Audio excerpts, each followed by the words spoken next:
आज हमने next section course content का स्टार्ट करना है, that is the mechanical resistance exercise. तो ये टॉपिक भी रेजिस्टेंस एक्सरसाइज से मिलता जुलता ही है।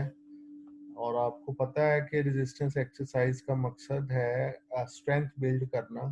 ठीक है, पावर, स्ट्रेंथ और एंड्योरेंस। तो ये तीन आपको मैंने डेफिनेशंस बताई थी regarding features of the muscles के। तो स्ट्रेंथ है कि एक वक्त में जितना आप मैक्सिमम वेट उठा सकते हैं, दैट इज द स्ट्रेंथ। और पावर ये है कि आपने वजन उठाया और उसको उसको उठाकर आपने थोड़ा सा डिस्टेंस कवर किया। और नंबर थर्ड है कि एंड्योरेंस। एंड्योरेंस है कि आपने ये काम, यानी कि वजन उठा के डिस्टेंस कवर करने वाला काम, ये आपने कितनी देर तक किया। ठीक है, तो ये पावर, स्ट्रेंथ और एंड्योरेंस की डेफिनेशंस थी जो आपने पढ़ी। फिर आपने मैनुअल रेजिस्टेंस एक्सरसाइज पढ़ी, फिर आपने रेजिस्टेंस एक्सरसाइज पढ़ी, फिर आपने पीएनएफ पढ़ी। पीएनएफ मोबिलाइजेशन टेक्निक्स भी हैं, स्ट्रेचिंग टेक्निक्स भी हैं, और पीएनएफ पैटर्न्स में जो स्ट्रेंथनिंग एक्सरसाइज है, मींस जो रेजिस्टेंस एक्सरसाइजेस हैं वो भी करवाई जाती हैं। और आज आपका रिमेनिंग एक छोटा सा टॉपिक है, क्योंकि फ्राइडे है, वैसे भी रमज़ान है, तो कोर्स आपका भी रिमेनिंग है। तो इसलिए इसको थोड़ा सा क्लास नहीं ना लेने का भी नुकसान है, और ज़्यादा मैंने लंबी भी नहीं लेनी थी।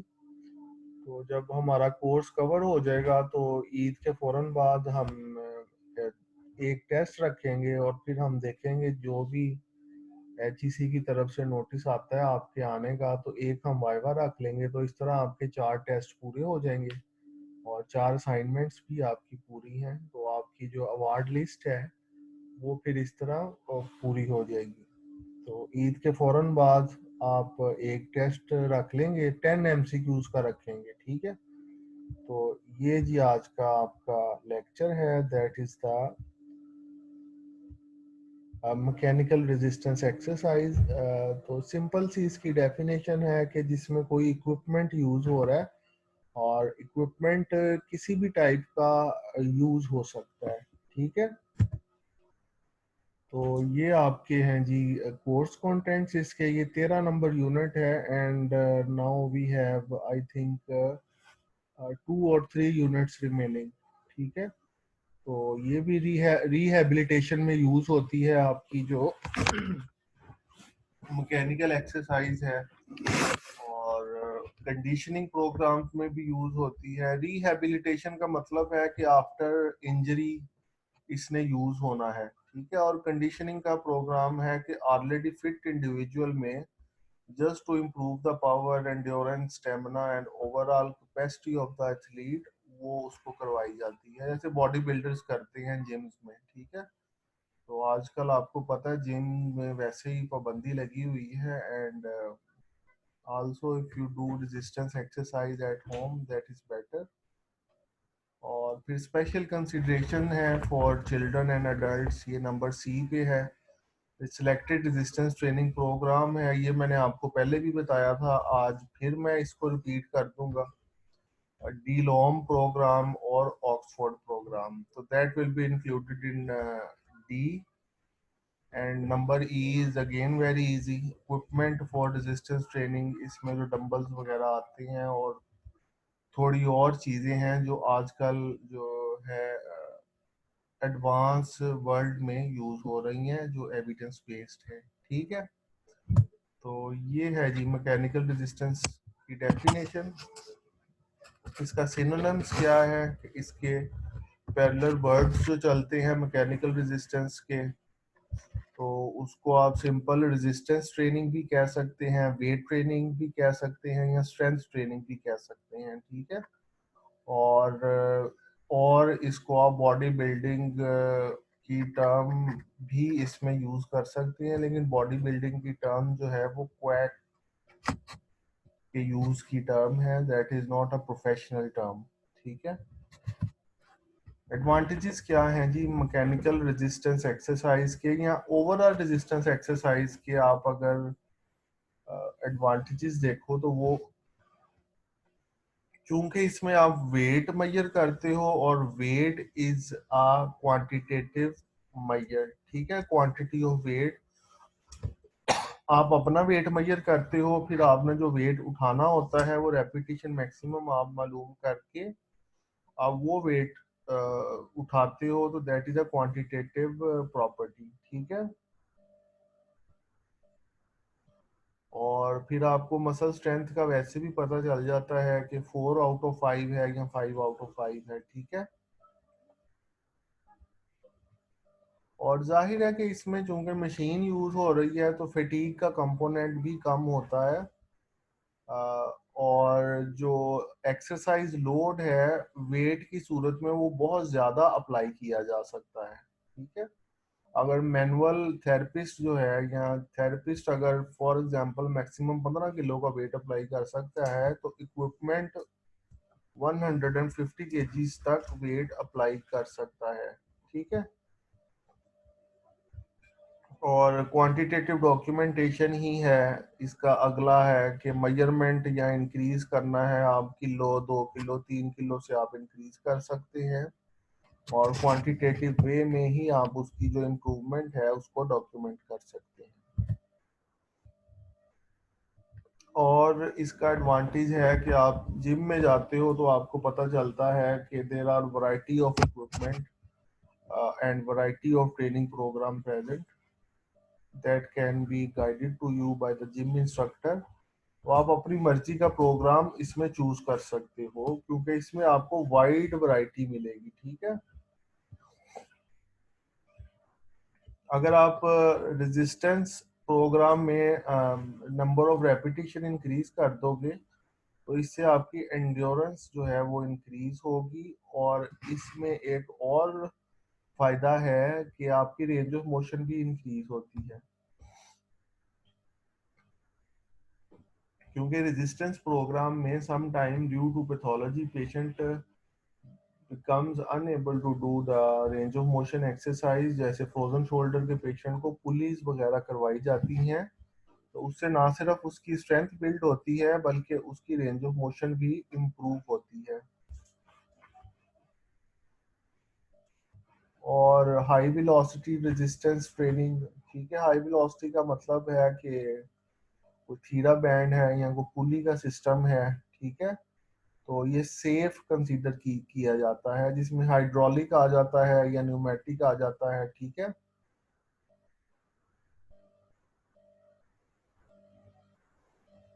और ये फंक्शनल एक्टिविटीज के रिटर्न करने के लिए जो मैकेनिकल वे ऑफ एक्सरसाइज है that is the most advanced, the most difficult and better carry over, यानी कि आपने फंक्शनल एक्टिविटीज पे रिटर्न करना है तो ये उसके लिए सबसे बेहतर है।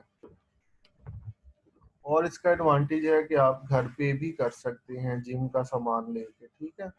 तो ये कोई 15 हैं आपके एडवांटेजेस, तो इसमें से कम आप 8 10 कर लो, चलो 6 7 कर लो, जो भी क्वेश्चन आएगा उसके मुताबिक आपको उसका पॉइंट्स लिख के उसका आंसर करना पड़ेगा, ठीक है। इसके डिसएडवांटेजेस क्या हैं? अच्छा, अगर मसल वीक है, बहुत ज़्यादा सॉफ्ट है, सॉफ्ट टिश्यूज में स्वेलिंग ज़्यादा है, तो फिर आप ये रेजिस्टेंस एक्सरसाइज नहीं करवा सकते। सम टाइम जो इक्विपमेंट है वो आपको ज़्यादा रेजिस्टेंस प्रोवाइड कर देता है, ठीक है। आपको शुरू में लगता है कि ये रेजिस्टेंस ठीक थी पेशेंट को या क्लाइंट को, लेकिन सम टाइम्स इक्विपमेंट की रेजिस्टेंस एकदम से जो मसल है उसको ज़्यादा लगती है, ठीक है। और no accommodation for a painful arc.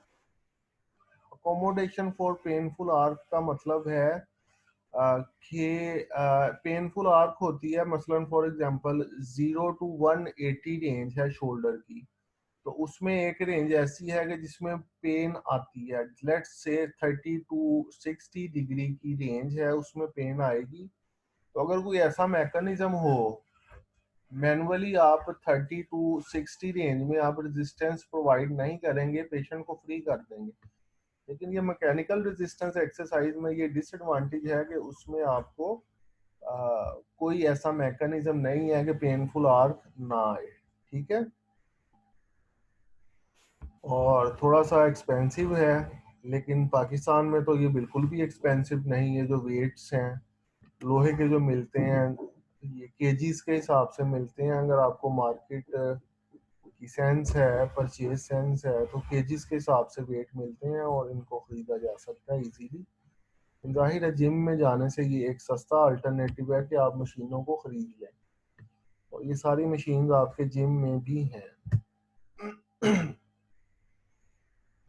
Guidelines class वही हैं कि जो आपको पहले बताई गई थी रेजिस्टेंस एक्सरसाइजेस की। तो मैकेनिकल की गाइडलाइंस वही हैं कि आपने वार्म अप एक्टिविटी करनी है और फ्लेक्सिबिलिटी एक्सरसाइज करनी है। तो वार्म अप एक्टिविटी यही है कि कोई भी एक्टिविटी, आप साइकिलिंग कर लें, आप जॉगिंग कर लें, low resistance high repetition activity आपने करनी है, और उसके साथ आप थोड़ी बहुत स्ट्रेचिंग कर लें prior to your body building, prior to your strength training, ठीक है। और पेन फ्री रेंज में रहें, लार्ज मसल ग्रुप्स को फोकस करें। लार्ज मसल ग्रुप्स कौन कौन से हैं आपके? ये 8 मसल ग्रुप्स में आपको सिखा देता हूँ। Quadriceps, hamstrings, calf, your abdominals, your back extensors, your biceps, your deltoid, ठीक है, and your scapular muscles, ठीक है, and your neck muscles. neck muscles, तो ये आपके 8 to 10 मसल्स बनते हैं, मसल ग्रुप्स इनफैक्ट, जिनकी रेजिस्टेंस एक्सरसाइज ज्यादा बेनिफिशियल होती है, ठीक है।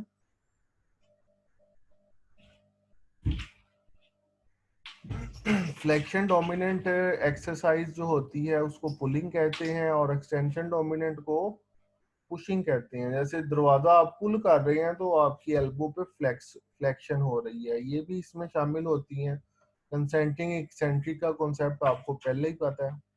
इंटेंसिटी आपने कैसे मेंटेन करनी है? अगर 60 to 80% of one repetition maximum है तो वो मॉडरेट है, और 8 to 10 रेपिटेशन आपने इससे स्टार्ट करना है। इसमें ये याद रखना, आपने फाइंड करना है 10 रेपिटेशन, फिर आपने 10 रेपिटेशन फाइंड करने के बाद एक फार्मूला है, उससे आपने 1 रेपिटेशन मैक्सिमम पे आ जाना है, और फिर आपने 60 to 80% पे उस पे चले जाना है, और फिर 5% आप इंक्रीज करी जाइए वेट, या 5% इंटेंसिटी को आप इंक्रीज करी जाए, लेकिन आप कभी भी कंप्लीट 1 रेपिटेशन मैक्सिमम तक ना जाएं, ठीक है। आप नंबर ऑफ रेपिटेशन इंक्रीज करी जाए, ठीक है। तो ये है जी गाइडलाइंस। सेट 1 और सेट 2 है जी। आप इधर आप एक सेट लगा रहे थे, देखें तो उधर आपने दूसरे 2 सेट्स लगाने हैं, और फिर 4 सेट्स लगाने हैं। प्रोग्रेस करते जाना है, और बीच में रेस्ट इंटरवल भी लेना है। मसलन आप अगर 15 पुशअप्स कर सकते हो तो 15 पुशअप्स आपने डेली करने हैं एक हफ्ते के लिए। अब एक हफ्ते के बाद आपने 15-15 पुशअप्स के 2 सेट्स करने हैं, फिर महीने बाद आपने 15-15 पुशअप्स के 4 सेट करने हैं। इसमें रेजिस्टेंस जो है वो सेल्फ रेजिस्टेंस है, इसको आप कोई वेट की फॉर्म में भी आप इसको कन्वर्ट कर सकते हैं, और आप सेट्स के दरमियान आप रेस्ट इंटरवल भी ऐड कर सकते हैं। फ्रीक्वेंसी है जी 2 to 3 टाइम्स पर वीक, ठीक है। और मॉडरेट स्पीड रखें, रिदम में रखें। और ब्रीदिंग को मैं जैसे आपको बार बार कहता हूँ कि वालसावा मनूवर और ब्रेथ होल्ड करके कोई भी एक्सरसाइज करेंगे तो उससे आपका ब्लड प्रेशर शूट कर जाएगा यकीनी तौर पे। तो ये भी आपने पेशेंट को बताना है कि ब्रेथ होल्ड करके उसने कोई एक्सरसाइज नहीं करनी। जिम में जब भी जाते हो तो इधर उधर लोग आपको देख रहे होते हैं, और आप जिम इंस्ट्रक्टर भी ले सकते हो, तो दैट इज आल्सो इंडिकेटेड, ठीक है।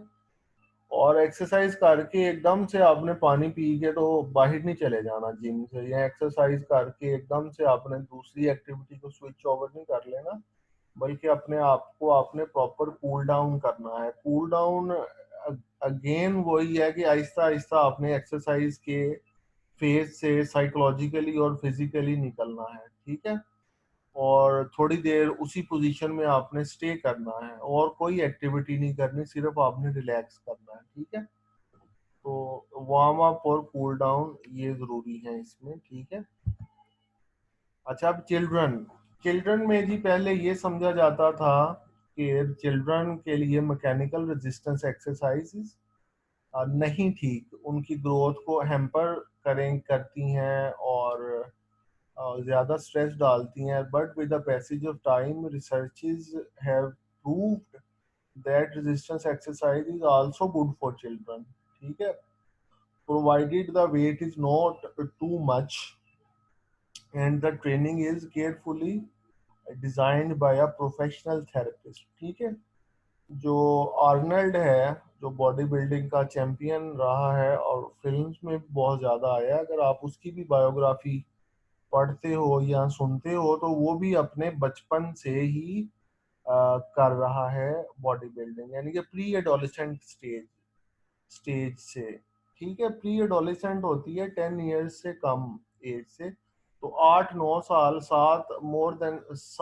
8-9-10 साल की उम्र से आप वेट ट्रेनिंग चिल्ड्रन को स्टार्ट करवा सकते हैं। इससे भी उनके मसल्स बिल्ड होंगे, उनकी इम्यूनिटी इम्प्रूव होगी, ठीक है। लेकिन किसी भी किस्म का ओवरलोड आपने नहीं करना, और इंटेंसिटी मींस के नंबर ऑफ केजीज आपने उनके लेस रखने हैं और उसको क्लोजली सुपरवाइज करना है बच्चों को, ठीक है। और बच्चों में भी फायदेमंद है, ये देखें, ये बच्ची है, आई थिंक 8-9 साल की ये बच्ची है, तो ये एक्सरसाइज कर रही है अपने रेजिस्टेंस एक्सरसाइज, और इसमें रिसर्चेज हैं कि जो आ रही हैं और जिनमें इसका फायदा है, ठीक है। ओल्डर एडल्ट्स में भी रेजिस्टेंस एक्सरसाइज या मैकेनिकल रेजिस्टेंस एक्सरसाइज का बहुत ज़्यादा बेनिफिट है, ठीक है।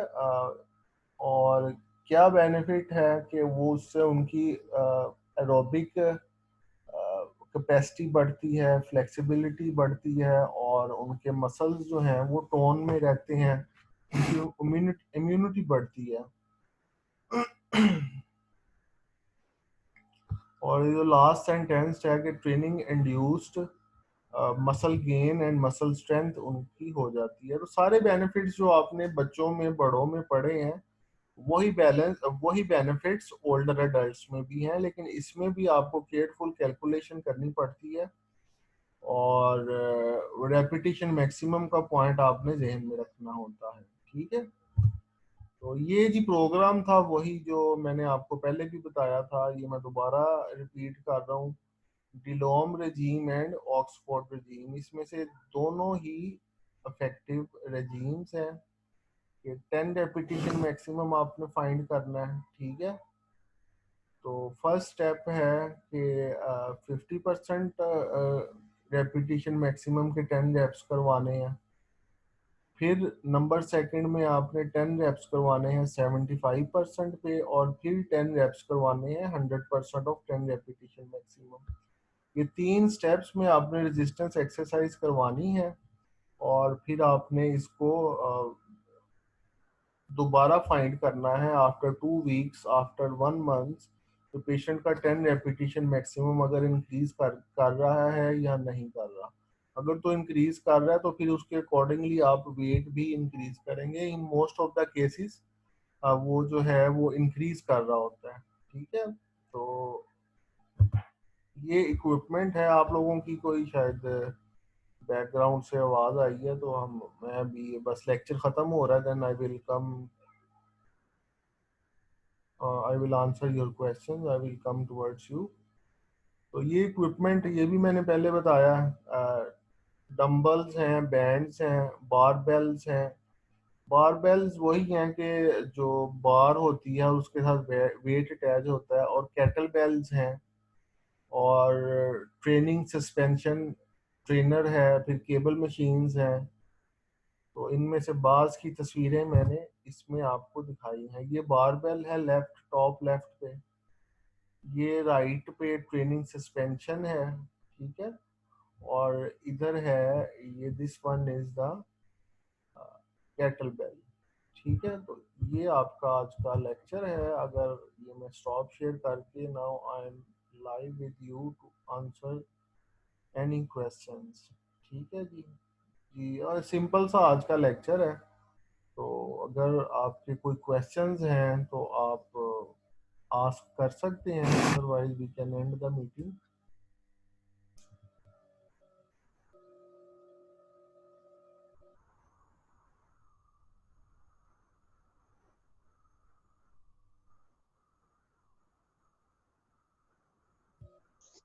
Excuse me sir.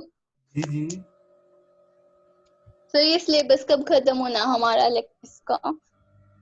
लेक्चर का सिलेबस मैक्सिमम आपका जो है वो नेक्स्ट 4 लेक्चर्स में मेरा ख्याल है कवर हो जाएगा। सर इतना ज्यादा सिलेबस था?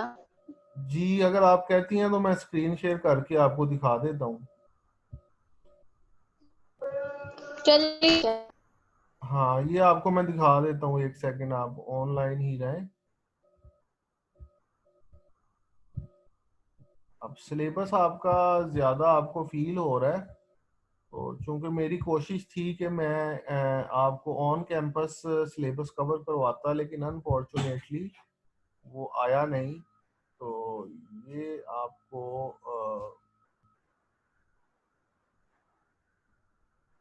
एक सेकंड, ये आपको सिलेबस नज़र आ रहा होगा